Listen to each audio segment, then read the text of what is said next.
देखो भाई प्रतिस्थापन विधि का एक चौथा क्वेश्चन है वो देखते हैं, देखो है ना। इसको हमने समीकरण 1 लगा लिया और इसको समीकरण कितना लगा दिया, 2 लगा दिया, है ना।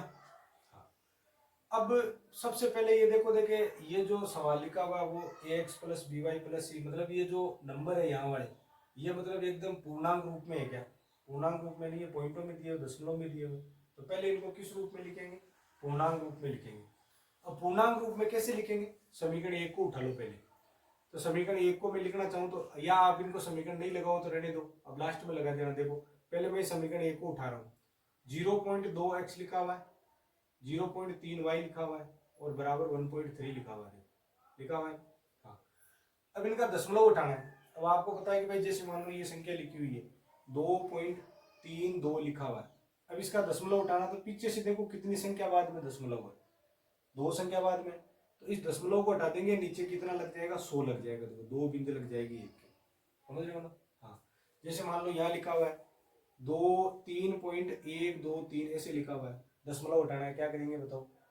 पीछे से 3 संख्या बाद में तो इस दशमलव को उठाया और नीचे कितना लग जाएगा, एक के कितनी बिंदी आएगी, 3 बिंदी, 3 संख्या बाद में है ना, इसलिए 3 बिंदी आएगी।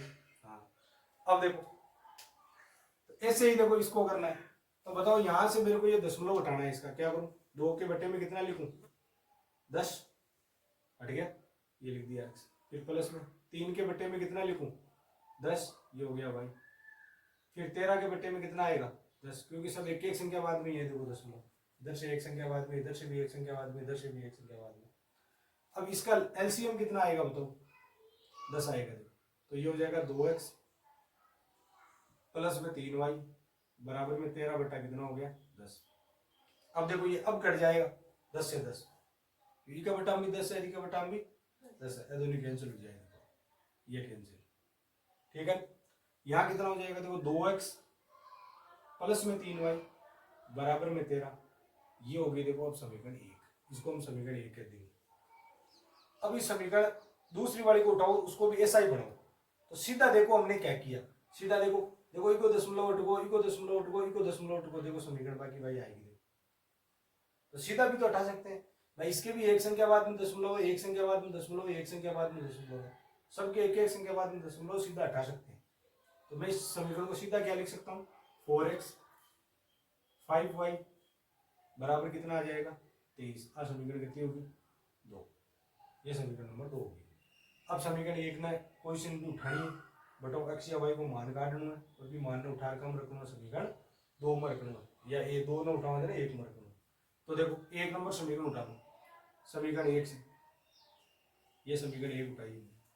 समीकरण 1 में क्या लिखा हुआ देखो, 2x प्लस में 3y बराबर में 13 आ गया। देखो यहां से हमने x का मान निकालना है, तो 2x बराबर कितना हो गया, 13, माइनस में कितना y, 3y।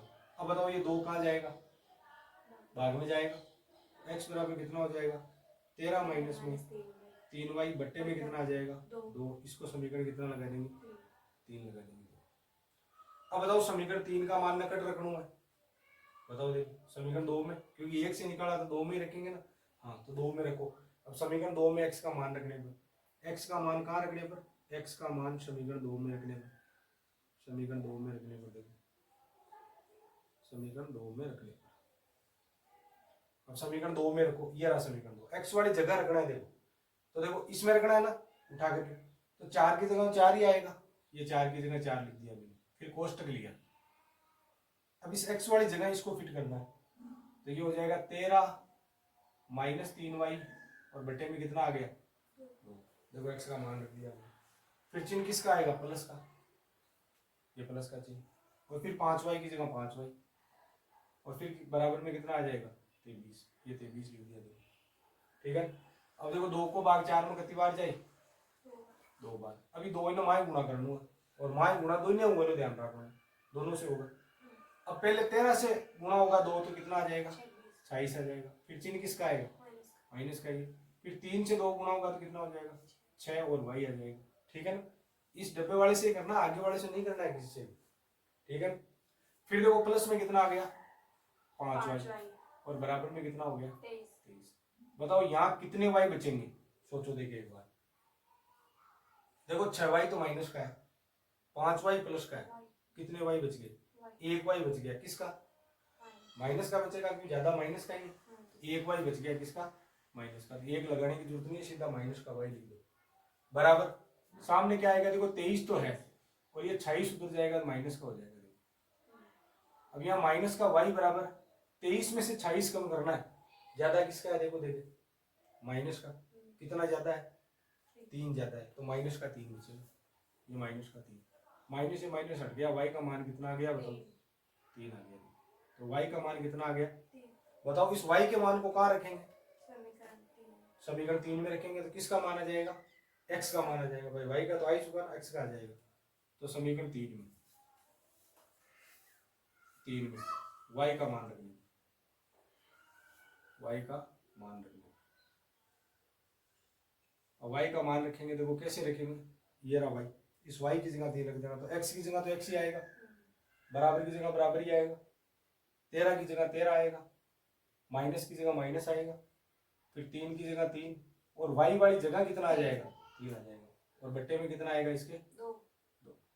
x बराबर हो जाएगा 13 माइनस कितना हो गया, ये गुणा करने पर दोनों 9, और बट्टे में कितना आ गया? 2। x बराबर कितना आ जाएगा बताओ? 13 में से 9 कम कर दो, कितना बचेगा? 13 में से 9 कम करोगे 4, यहाँ लिख देंगे 4, और बट्टे में कितना आ जाएगा? 2। यानी x बराबर कितना आ गया? 2, क्योंकि 4 में 2 का भाग लगा देंगे ना। तो बताओ x और y का मान क्या क्या आ गया? अतः x बराबर तो 2 होगा, तो y बराबर कितना होगा? 3 होगा। ये अपना उत्तर आ गया इसका, ठीक है ना। इसको हम लोग आंसर कहेंगे, और यहाँ रख करके आप चेक भी कर सकते हो, बराबर आएगा।